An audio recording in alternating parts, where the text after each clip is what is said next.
புரட்சி தலைவர் எம்ஜிஆர் அவர்களை பற்றி துக்ளக் ஆசிரியர் சோ அவர்கள் கூறியதை தற்போது காண்போம். அரசியலை தவிர்த்து பார்த்தால் கூட எம்ஜிஆர் அவர்களுக்கு இருக்கும் பாப்புலாரிட்டி இந்தியாவிலேயே வேறு எந்த திரைப்பட நடிகர்களுக்கும் இருக்க முடியாது. திரையுலகில் எம்ஜிஆர் அவர்களோடு எனக்கு ஏற்பட்ட அனுபவங்கள் பல. அவற்றில் ஒரு சிலவற்றை பற்றி மட்டும் எழுதுகிறேன். துக்ளக் பத்திரிகையை ஆரம்பிப்பதற்கு ஓரிரு வருடங்களுக்கு முன்னால் ஜெய்ப்பூரில் அடிமை பெண் படப்பிடிப்பு நடந்து கொண்டிருந்தது. பல நடிகர்கள், டெக்னீஷியன்கள் சுமார் 15 நாட்கள் அங்கே தங்கியிருந்தோம். ஒவ்வொருவரையும் எம்ஜிஆர் அவர்கள் அக்கறையுடன் கவனித்துக் கொண்டது போல் வேறு எந்த தயாரிப்பாளரும் தன் படம் சம்பந்தப்பட்ட எவரையும் கவனித்துக் கொள்வாரா என்பது சந்தேகம்தான். தங்கும் வசதி, சாப்பாடு எல்லாம் ஒவ்வொருவருக்கும் திருப்திகரமான முறையில் இருக்கிறதா இல்லையா என்பதை அவ்வப்போது எம்ஜிஆர் அவர்களே நேரில் கவனித்துக் கொள்வார்.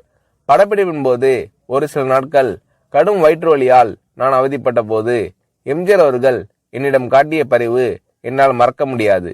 படப்பிடிப்பு தடைப்படுவதை பற்றி எம்ஜிஆர் அவர்கள் சற்றும் கவலைப்பட்டதாகவே தெரியவில்லை.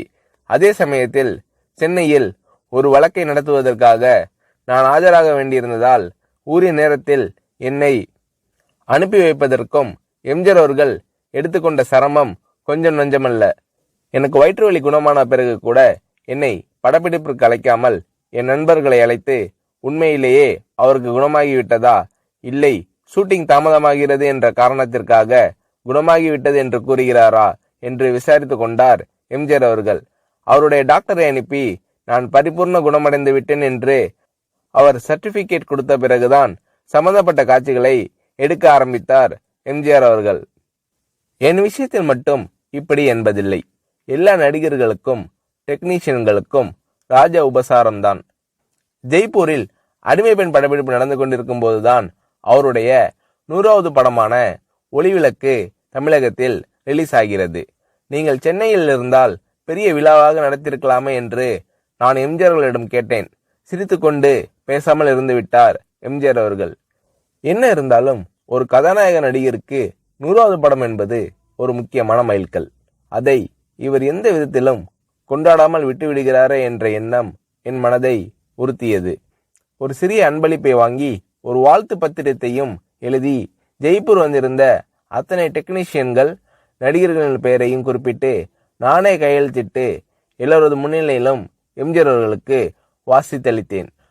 அதை வாங்கி கொண்ட எம்ஜிஆர் அவர்கள், என்ன இது, காகிதத்திலேயே 2 பக்கமும் எழுதிட்டீங்க, நான் இதை 2 பக்கமும் கண்ணாடி போட்டு ஃப்ரேம் போட்டு வச்சிக்க போறேன் என்று கூறினார். நான் செய்த சிறு காரியத்திற்கு எம்ஜிஆர் அவர்கள் தெரிவித்த நன்றி மனப்பூர்வமானதாக இருந்தது. ஒரு முறை ஷூட்டிங்கிற்காக ஒகேனக்கல் சென்றிருந்தோம்.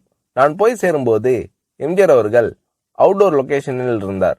நானும் அந்த காட்சிகளுக்கு தேவை என்று என்னிடம் கூறினார்கள். மேக்கப் போட்டுக்கொண்டு நான் லொகேஷனுக்கு சென்றேன். என்னுடைய நண்பர்கள் சிறிது நேரம் கழித்து அங்கு வருவதற்காக காரில் புறப்பட்டிருக்கிறார்கள். இதற்குள் எம்ஜிஆர் அவர்கள் என்னிடம் லொகேஷனில் இடவசதி எல்லாம் சௌரியமாக இருக்கிறதா என்று கேட்டு தெரிந்து கொண்டார். அதன் பிறகு எம்ஜிஆர் அவர்கள் சம்பந்தப்பட்ட காட்சி முடிந்துவிடவே அவர் புறப்பட்டு போய்விட்டார். அவர் போகும் வழியில் என்னுடைய நண்பர்கள் காரில் எதிரே வந்து கொண்டிருந்திருக்கிறார்கள். அடையாளம் புரிந்து கொள்வாரா மாட்டாரா என்ற நினைப்பில் அவர்கள் எம்ஜிஆர் அவர்களை பார்த்தும் கூட பேசாமல் வண்டியை ஓட்டி கொண்டு வந்திருக்கிறார்கள். வண்டி அவர்களை கடந்து சில அடிகள் சென்ற பிறகு எம்ஜிஆர் அவர்கள் தனது வண்டியை நிறுத்த சொல்லி அவர்களுக்கு செய்கை காட்டி நிறுத்தி தன் வண்டியை பின்னோக்கி ஓட்ட செய்து இறங்கி வந்து எனது நண்பர்களை அழைத்திருக்கிறார். நீங்கள் எல்லாம் சோவின் நண்பர்கள் தானே, இடவசதி எப்படி இருக்கிறது, உங்களுக்கு போதுமா? சோவிடம் கேட்டால் அவர் எல்லாம் சரியாக இருக்கிறது என்று கூறி மழுப்பி விடுகிறார். ஏதாவது குறை இருந்தால் நீங்கள் சொல்லுங்கள் என்றெல்லாம் விசாரித்துவிட்டு அதன் பிறகுதான் மீண்டும் தன் வண்டியில் ஏறி புறப்பட்டு சென்றுள்ளார் எம்ஜிஆர் அவர்கள். மிக சாதாரண விஷயம் போல் தோன்றலாம், ஆனால் அந்த மாதிரி கேட்டிருக்க வேண்டிய அவசியமே எம்ஜிஆர் அவர்களுக்கு இல்லை. முகங்களை ஞாபகம் வைத்துக் கொள்வதில் எம்ஜிஆர் அவர்கள் வல்லவர். அதற்கு இன்னொரு உதாரணம். எம்ஜிஆர் அவர்களுடன் சத்யா ஸ்டுடியோவில் ஷூட்டிங்கில் கலந்து கொண்டிருந்தேன். என்னுடைய நண்பர் நீலு சில ஆண்டுகள் கல்கட்டாவில் தங்கிய பிறகு அன்றுதான் சென்னைக்கு திரும்பினார். என்னை பார்க்க சத்யா ஸ்டுடியோவிற்கு வந்தார். நான் அவரை எம்ஜிஆர் அவர்களுக்கு அறிமுகப்படுத்தி வைத்தேன். எனக்கு தெரியுமே, உங்கள் நாடகத்தில் இவர் நடித்ததை நான் தான் பார்த்திருக்கிறேனே என்றார் எம்ஜிஆர் அவர்கள். அதற்கு முன்தினம் எம்ஜிஆர் அவர்கள் எங்கள் நாடகத்திற்கு வந்திருந்தார். ஆனால் நீலுவோ அன்றுதான் கல்கட்டாவிலிருந்து திரும்பியிருந்தார். ஆகையால் நான் எம்ஜிஆர் அவர்களிடம் சொன்னேன், நேற்று நீங்கள் பார்த்த நாடகத்தில் அவர் நடிக்கவில்லை. கல்கட்டாவிலிருந்து இன்றுதான் சென்னைக்கே வந்திருக்கிறார் என்றேன். எம்ஜிஆர் அவர்கள் என்னை கேட்டார், நேற்று நடந்த நாடகத்தில் பார்த்தேன் என்று நான் சொன்னேனா? 3 ஆண்டுகளுக்கு முன்னால் திருவல்லிக்கேணியில் என்கேடி கலா மண்டபத்தில் மனமொரு குரங்கு நாடகத்தில் ஒரு அடங்கா பிடாரி மகனின் தந்தையாக அரிசி வியாபாரியாக நடித்தவர் இவர்தானே, அதைதான் நான் சொன்னேன் என்றார் எம்ஜிஆர் அவர்கள். நானும் சரி, நிலுவும் சரி, இதை எதிர்பார்க்கவில்லை. இவ்வளவு ஞாபக சக்தியா என்று வியந்தோம்.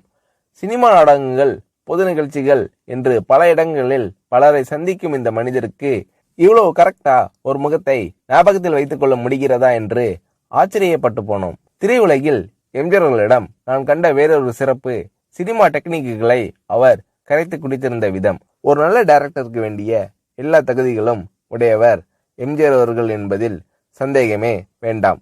சண்டை காட்சிகளை படமாக்குவதில் வல்லவர் எம்ஜிஆர் அவர்கள் என்று கேள்விப்பட்டிருக்கிறேன். சில சமயங்களில் டைரக்ஷன் எம்ஜிஆர் என்று விளம்பரப்படுத்தப்படும் படங்களை பற்றி சிலர் வேறு யாரையாவது டைரக்ட் செய்ய சொல்லிவிட்டு அவர் தன் பெயரை போட்டுக் கொண்டிருப்பார் என்று கூற நான் கேள்விப்பட்டிருக்கிறேன். இது வெறும் பிதற்றல். இன்னும் சொல்ல போனால் பல சமயங்களில் எம்ஜிஆர் அவர்கள் படங்கள் வேறு டைரக்டரின் பெயரில் வெளிவரும்போது கூட அவற்றிலும் பல காட்சிகளை எம்ஜிஆர் அவர்களே டைரக்ட் செய்திருப்பார்.